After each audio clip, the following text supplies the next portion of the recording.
Hello, Watch Your Chat here with your reminder that life is short by the watch.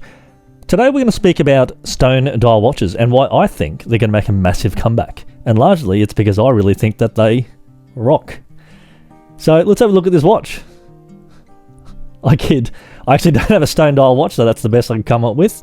But let's get into it. So first things first, how many stone dials can you think of? Watch to the end and see if you can pick them all. Piaget first introduced them in the 60s, and then Rolex followed suit in the 70s, with Cartier also following up in the 80s. Now they tended to fade away because it was found that there was difficulty in crafting them, and through the emergence of the quartz watches, there was a cost implication because of the high failure rates that occurred with stone dial watches. So there was a switch more towards the utilitarian watch and more affordable watches, and so the aesthetic preferences began to move away from stone dial watches. More recently, you see that the microbrands are using stone dials. And I think that's because it allows them to give you that appearance and that aesthetic high quality look without a significant cost. And that's because technology has changed since the 80s. And because of that, the stone dial failure rates are much lower. So what you get is you get a good looking product at a reasonably lower cost. Now Rolex recently opened up a can of worms with this because they introduced a tiger eye watch. I believe that with that introduction, there is going to be a future move towards more rare stone dial watches. We'll start with the more common ones. First one being malachite, which is a vibrant green with swirling patterns.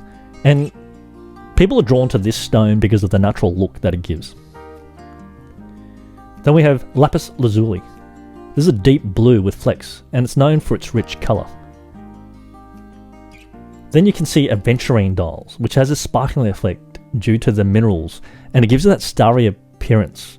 So those fascinated with the night sky and the stars really are drawn to this stone.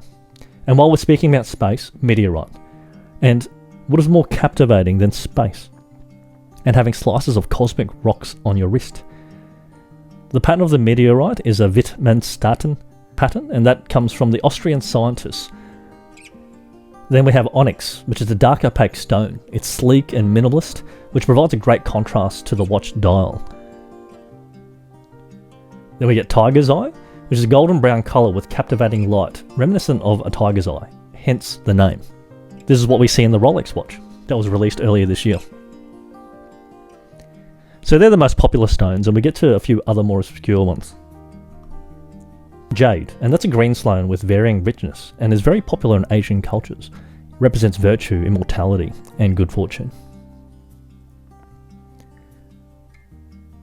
Labradorite, which is largely found in Canada, and it's a scaly appearance with vibrant blues, greens, purples, and oranges.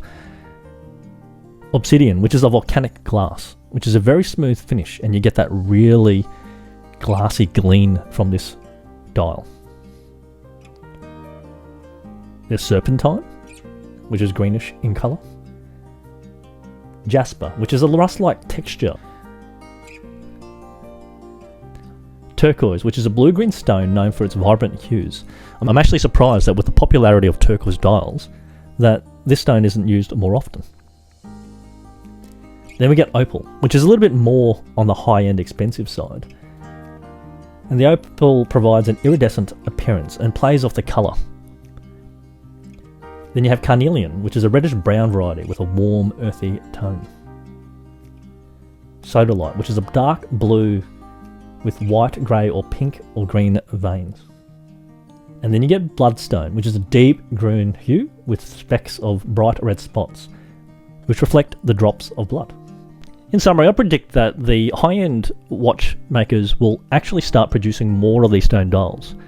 I think that the technology has come a long way, as seen by the use of ceramic cases and lacquer dials.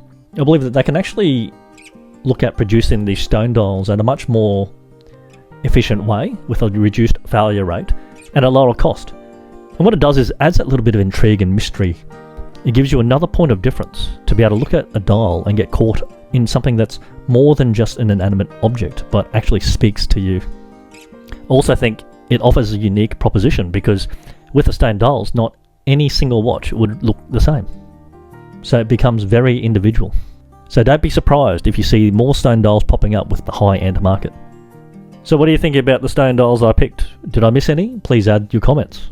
If you liked that video, please click like and subscribe. And remember, life's short, buy the watch.